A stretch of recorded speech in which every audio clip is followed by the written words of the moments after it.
और हिंदू समाज को कमजोर करने के लिए जातिवाद का जहर बोया जाता है। कोई भी चीज हो, किसी भी चीज को अगर आप बांटेंगे तो वो कमजोर हो। कुंभ से प्रेरणा लेकर के और इतने बड़े सफल आयोजन से प्रेरणा लेकर के हमको उसको अपने जीवन में ढालने की आवश्यकता है, जो चलती रहनी चाहिए, चलती रहती है। असली कारण ये रहा कि आप सबसे भेंट हो जाए, बड़े हम कहें कि एक मीटिंग के रूप में दी जाए, आपके आशीर्वाद पाए जाए तो हम सब तो वोल्टेज कहीं और बढ़ जाता। तो सच्चाई तो ये है कि हम सभी आए ही आपके स्नेह, आपके आशीर्वाद लेके बड़े और आप वोल्टेज बढ़ाओ। गोपाल भैया का फगुने नजर आवता है।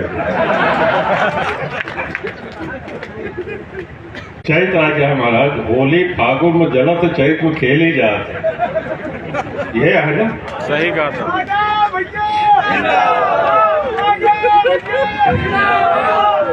3 बड़ी सड़कें अपने यहाँ बन रही हैं, लगभग बन ही रही हैं।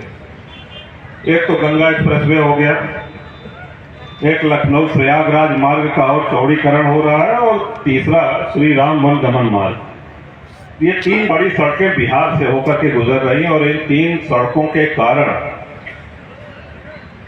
शायद बिहार के कोनो गांव हो जहां से माटी में फूट आए हों। तो देखत रहे 2 साल 3 साल हो गए लगातार जौन गर्दा मसान मची है। सही कहते अब एक देखें, सड़क बनी बहुत उपयोगी है, लेकिन पहले से जो सड़क रही वो सब सड़क इतनी क्षतिग्रस्त हो गया है कि चले लायक नहीं रहे। ये विषय में मुख्यमंत्री जी से अलग से समय लेके हम बात करें। हमको सड़कों के विषय में बात करना है आपसे, बताइए जो कहिए हम कर दें, स्वीकृत कर दें। हमको नहीं, हमारे क्षेत्र में ज्यादा दयनीय स्थिति है, वहां 3 बहुत बड़ी सड़कें बन रही हैं, जिसके कारण 16 चक्का, 18 चक्का, 20 चक्का, पता नहीं कितने चक्का होते हैं ट्रक में, वो सारे ट्रक आवागमन के कारण जो वही थे। तो कहने हम उन्होंने आश्वासन दिया कि जो भी सड़कें क्षतिग्रस्त हुई हैं उनको शीघ्र अतिशीघ्र बनवाया जाएगा। और दूसरा, जो जल जीवन मिशन के कारण सड़कें चौपट हुई, जो पाइप डालने के कारण गांव की सड़कें क्षतिग्रस्त हुई हैं, उनका बहुत जल्दी निर्माण कराने की आवश्यकता है। उसमें भी हम लोग लगे हुए हैं, प्रयासरत हैं, और ये उसी की एक कड़ी है, उसी का एक अंग है। सब लोगों ने कहा कि साहब, विधायक जी ने, आदरणीय डॉक्टर साहब ने, कि जनप्रतिनिधि को पहले ढूंढना पड़ता था। ये बात सही है। जनप्रतिनिधि का ये दायित्व होता है, जनता का प्रतिनिधित्व आप तभी कर सकते हैं जब जनता के बीच में रहे, जनता के संपर्क में रहे। जनप्रतिनिधि का सिर्फ इतनी ही जिम्मेदारी नहीं होती है कि सड़क बनवा दें, बिजली लगवा दें और कहें कि बस ठीक है। नहीं, आपके कार्यकर्ताओं को, आपके क्षेत्रवासियों को, आपके समर्थकों को कभी भी किसी भी समय कोई भी अनहोनी हो सकती है, कोई भी समस्या आ सकती है, और एक जनप्रतिनिधि होने के कारण उस समस्या का निदान करना, उसका निराकरण करना, उस समस्या का समाधान करना, ये हर जनप्रतिनिधि की ये कर्तव्य होता है। उस कर्तव्य को कितना पूरा कर पाए हैं ये हमसे बेहतर आप बता पाएंगे, लेकिन हमारा प्रयास सदैव रहता है। अक्सर पार्टियां चुनाव के समय घोषणा करती हैं, जनप्रतिनिधि आपके द्वार। कैनाज का करें क्या? कैनाज पार्टी के सब विधायक जाकर के गांव में प्रवास करेंगे, गांव में रुकेंगे। लेकिन आप जब जहां कहते हैं जनप्रतिनिधि आपके दरवाजे पे, आपने अगर कहा कि साहब हमारा ये खेत का झगड़ा है, या नाली की समस्या है, या खड़ंजा की समस्या है, तो प्रमुख के रूप में चाहे रामकृपाल सरोज हो, रामचंद्र सरोज हो, चाहे पप्पू यादव हो, चाहे प्रफुल्ल कुमार सिंह हो, चाहे विनोद हो, या गोपाल जी हो, चाहे डॉक्टर ओझा हो, कोई न कोई जनप्रतिनिधि आपके दरवाजे पर आपकी समस्या का समाधान करने, उसका निराकरण करने के लिए अवश्य पहुंचेगा।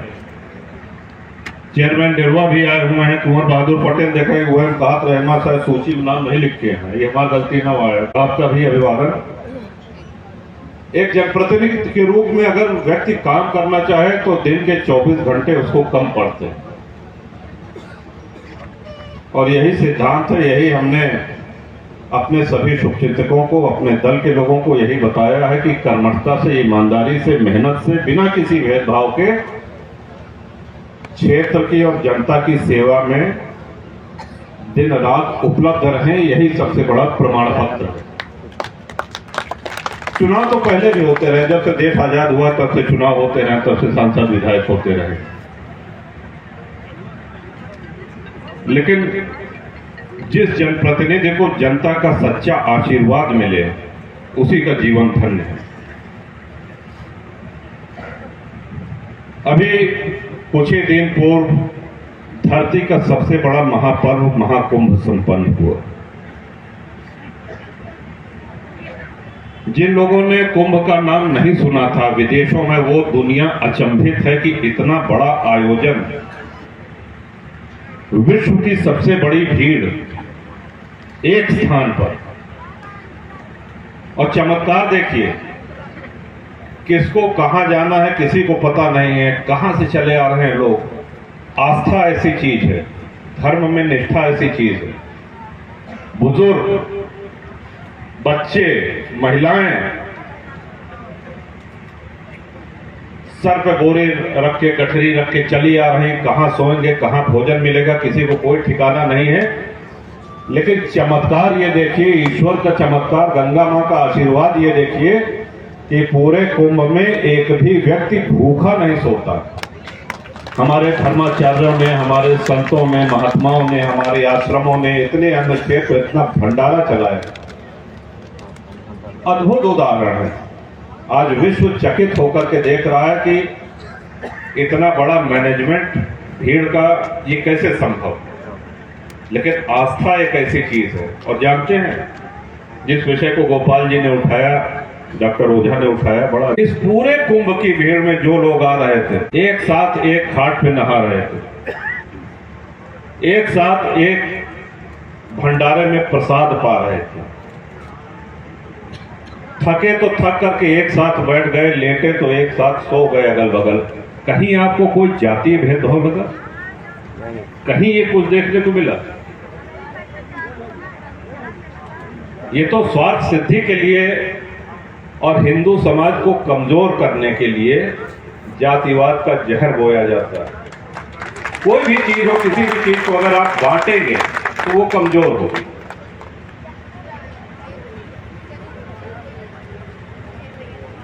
कुंभ से प्रेरणा लेकर के और इतने बड़े सफल आयोजन से प्रेरणा लेकर के हमको उसको अपने जीवन में ढालने की आवश्यकता है। प्रयागवासी और प्रयाग के अगल बगल के लोग, उनके यहाँ तो इतना रिश्तेदार पहुंच गए कि जिंदगी में न पहुंचा हुई है तो। लेकिन प्रयागवासियों को भी सादर प्रणाम कि उन्होंने अतिथि धर्म का जो निर्वहन किया है, ऐसा उदाहरण कहीं दूसरी जगह नहीं मिलता। अतिथि सत्कार। बच्चों से या तो आप अपनी भाषा में बात करिए, और नहीं तो आपकी भाषा का अगले आने वाले 20 वर्षों में समापन हो जाएगा। हम लोग कभी नहीं चाहेंगे कि अपनी ये अवधी भाषा ये लुप्त हो। इसलिए सबसे पहले तो हम सब लोगों को अपने घर से ही शुरुआत करनी है। चारों गदेलन से अपने हम अवधि में बतियाई थी, तो एक इन नई शुरुआत करिए, ऐसा हमारा अनुरोध है। अच्छा, शिलान्यास के क्रम में सड़क जो स्वीकृत भय हैं और जो प्रस्तावित है, बहुत ज्यादा लंबा एक पर्ची हम अपने पत्रकार साथी के एक व्हाट्सएप कॉपी आप लोग को भिजवा देवे। तो एक साथे साथे एक बार पुनः इस सभा स्थल पे आए हुए सभी सम्मानित वरिष्ठ जन, आप सबको हमारे सादर प्रणाम। सभी जनसत्ता दल के पदाधिकारी और जितने लोगों ने रास्ते में स्वागत किया है, मोटरसाइकिलों से काफिला बना करके उत्साह पूर्वक नारा लगाते हुए, ऐसा जनात रहा जैसे चुनाव आगे हो।